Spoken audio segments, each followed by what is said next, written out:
I'm going to start joining in with Janine's Well-Wishing Gardening. She's a wonderful gardening channel, and I've been watching her garden channel probably for about 3 or 4 years. She has done a wonderful job. She's a wonderful friend, and go check her out. She does a lot of great gardening in a small space and gives us lots of inspiration. Just because you don't have a big yard doesn't mean you can't put a wonderful garden in. And she has a series that you can share and join in every week with the success and failure in anyone's garden. We don't all have great successes every time. Sometimes something goes wrong, like right now it's very hot where I live. So that's what my success is going to be about today, and maybe a failure. I'm going to try to bring it back. So that's what this video is going to be about. Well, don't forget to go check out this wonderful challenge, and it's an open collab. Anyone can join in anytime. You can already see my little Japanese maple is starting to perk back up a little bit. It's still a little bit on the stress side, but it's looking a lot greener and the leaves look a lot better. I did water it really good yesterday, and I stuck it into the fairy garden where there's lots of shade. And when I did that, I also watered this Japanese maple, and as you can see, it looks wonderful. The leaves are all perked up. So you can see there is still a little difference between the two of them, but it still looks 100% better than it did yesterday. It's amazing what a little bit of water and shade can do to a plant in 24 hours. Hopefully it's going to come back. I'm really glad I noticed there was a problem, because this one will probably, the bigger one, will probably be staying in the shade probably most of the summer. It's just too hot in our California summers here. It's so hard I can barely make it.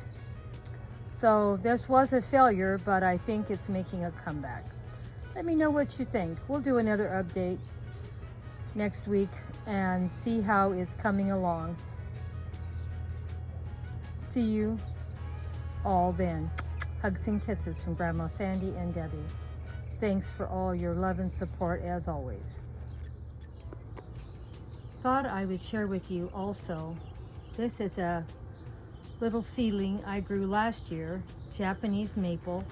It was about 3 inches tall when I put it in my garden, and I put it in one of my fairy gardens originally. And it totally lost all its leaves, and I thought it died, but no, it didn't. It came back. I'm so glad I didn't throw it away. And now that I've put it in the garden up on the hill, it's doing great. Now it does get morning sun, but it's in shade the whole afternoon when it gets hot.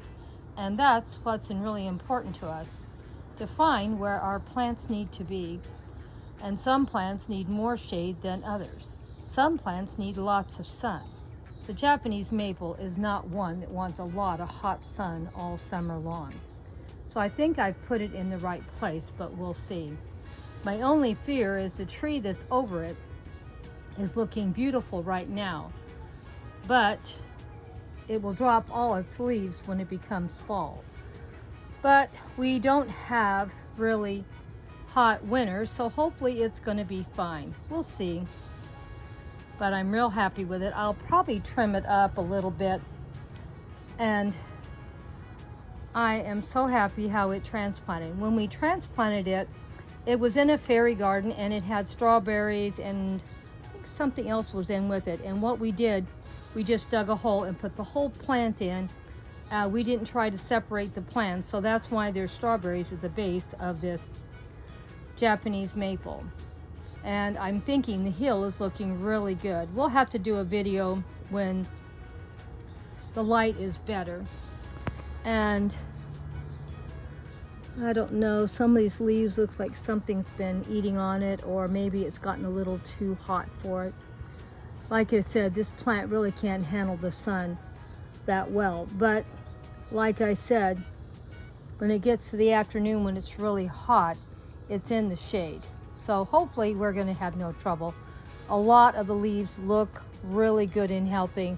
I just noticed the ends seem a little bit dry and curling up for some reason.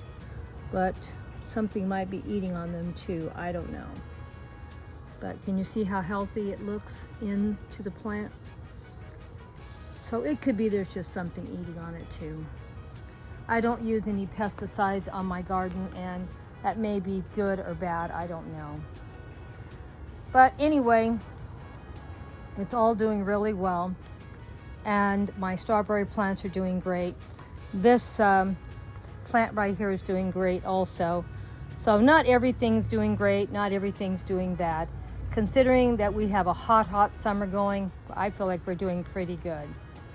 Well, I'll see you in the next video. I hope you enjoyed what we shared today about our failure, or maybe not, to, I think, a success of growing Japanese maple in my garden. Let me know what you thought of the garden.